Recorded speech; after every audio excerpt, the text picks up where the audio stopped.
One. What is this world without art? The earth is just a rock. Look, art has been a fundamentally important part of every single one of our lives up to this point, during this point. Public speaking is just as much as an art as everything else. But is it important for us to be understood? Is it important for what we say to be understood? Does it matter whether I'm speaking in a language that you cannot understand if I'm speaking very nicely, if you like my tone of voice, if you think I look nice today? Does it matter? And I think fundamentally the answer is always going to be yes, because none of us would be here today if the content we said in our speeches didn't touch hearts, didn't touch some heartstrings, didn't do anything for anyone. So this is why when we speak, we strive to be these excellent speakers. We strive for content that is heartwarming. We strive for content that was going to make someone laugh or is going to make someone cry. But in all of this effort to be someone, to pretend to think of a story that is actually so heartwarming and so important, we lose the fact that we lose the importance of what makes art art.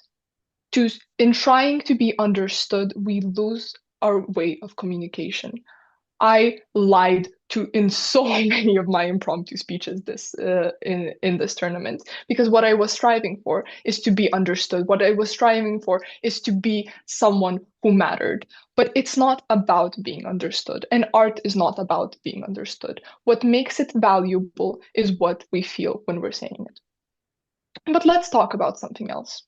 I would bet that most of you know the modern art piece that is now being critiqued, the banana glued on the wall. Very weird.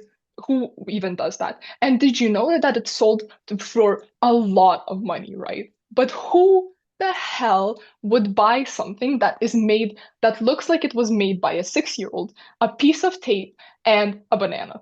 Really?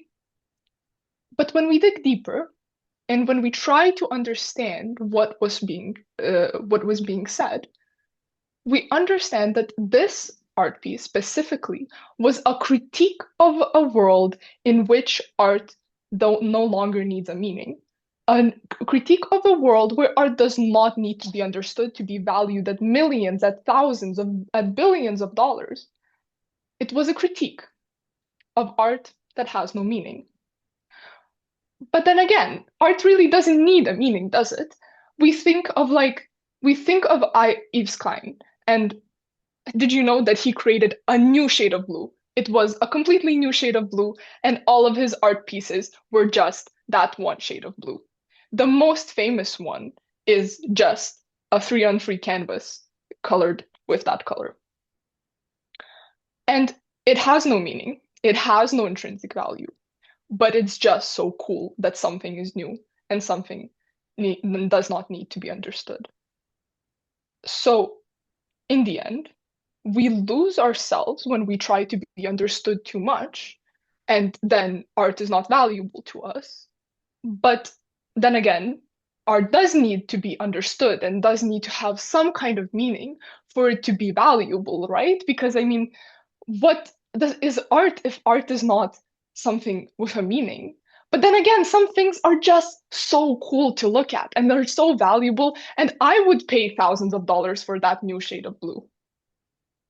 So, what is art? Do we need to value it? Do we need to understand it? And I think this is deeply personal to each one of us, deeply personal to what you personally think art is, to what you think a good public speech looks like, to whether you think I should lie during my speeches to feel more understood. And in this subjectivity, in this idea of art is something, when we're discussing the idea of what is value and what is understanding art, we forget that art is just something that makes us happy. And public speaking is something that brings us all here today, making it art and making us happy. Thank you.